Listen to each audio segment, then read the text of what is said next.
It's an 80s slasher, set in 2010, released in 2012.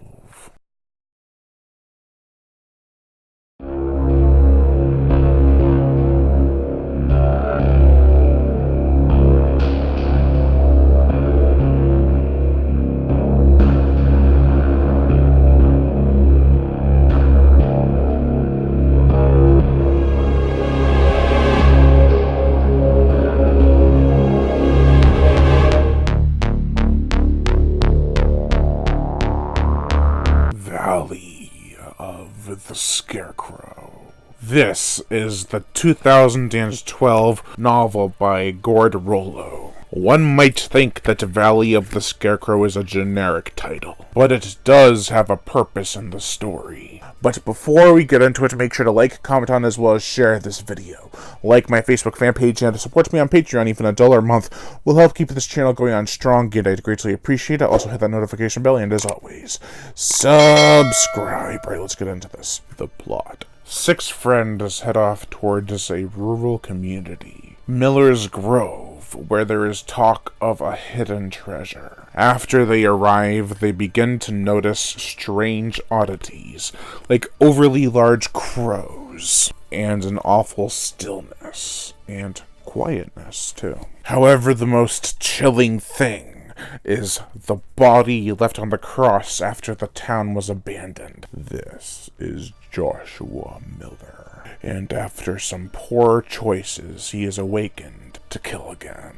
This is ultra 80s cheese, much like an 80s slasher flick. I felt it as a good throwback that harkened to the vibe of one of those old-time tales. We have fun, mindless characters, a decent build-up, chilling atmosphere, gruesome kills, and one heck of a scary Scarecrow. Kelly is our main lead. We start off the book with her on a date, which I felt set up her character quite decently. We learned that she ended a relationship with another guy not too long prior to her current one. After the date goes south, she runs into her friends, Elizabeth, Lizzie, and Richard, Richie. They have a good time at a carnival, and by this point you are still wondering how the story is going to play out. Well, Kelly goes to visit her grandfather. He tells them of her story behind Joshua Miller. He was the Reverend of Oak Valley, and was living quite the luxurious life as the town flourished with crops. It wasn't until a posse invades his church and drags him out to a field that we are given the details that he made a deal with a demon to have the crops grow. After we get the backstory out of the way, we meet up with Danny, Dan, and Patrick, Pat. Dan is Kelly's ex-boyfriend, and then their backstory is given. They're struggling with money and their lawn care business, or landscaping business, I'm not sure which one it was anymore. They're struggling with it, and this treasure could help them. And they all get excited and want to go. When they set up to leave, Pat brings his new flame, girlfriend, and Dan's fling after Kelly dumped him, Kim.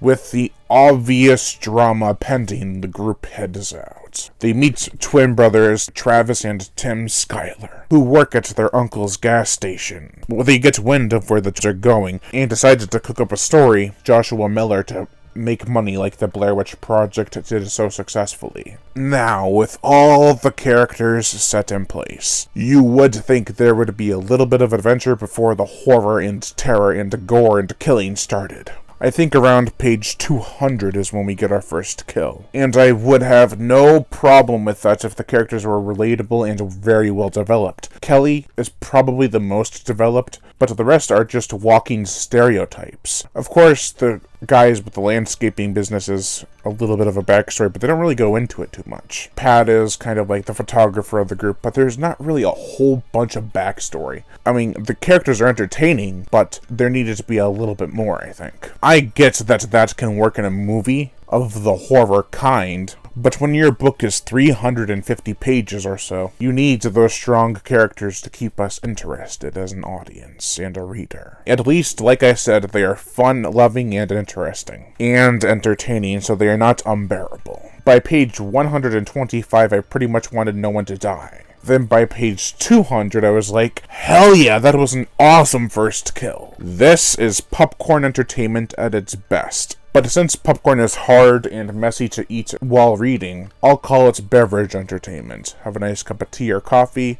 and enjoy the mayhem. Especially in the fall season, it'd be perfect. As for some other issues I had with this book, though, a couple times people seemed too uncaring. The grandfather was rushing to go tell the kids not to go after the treasure. He gets there and basically says, "Oh, I can't convince you to not go. I know you're too stubborn for that." And he gives them a magical ring. Granted, later he is kicking himself in the rear end for that, but it's too little too late, old man. The book does set up a spooky atmosphere. It feels colder than the characters portray. I don't remember if it was supposed to be cold or hot out. Everything from the swaying trees to the screeching crows. The woods are unsettling in the story. It coincides nicely with the scenes of carnage. The gore! We get a jaw and innards ripped out, a crushed head, some gruesome scythe work, a literal bloodbath, and some more. The kills are the highlight of the story, and they don't let up once they get started. Once you're on the cusp of sweet death, the Scarecrow will think of more ways to keep you alive. I didn't hate this book. I know I've been kind of hard on it, but I cannot deny that it is a fun read. Originally, I was going to give this a 4 out of 5, but after thinking about the characters needing a little bit more to them, the weak responses to things, I became a little bit harder on it, but the great gore, atmosphere, and scary Scarecrow made me figure that it was a bit above a decent rating. I would definitely check it out if you're into good old 80s cheese. Just don't expect a deep story with deeper characters that are truly afraid of what might happen to them while in the Valley of the Scarecrow. Overall, I give Valley of the Scarecrow a 3.5 out of 5. Thank you all for watching, and I am Brian Gatto, the horror show host. Make sure to like, comment on, as well as share this video. Like my Facebook fan page and support me on Patreon. Even $1 a month will help keep this channel going on strong, and I'd greatly appreciate it. Also hit that notification bell, and as always, subscribe.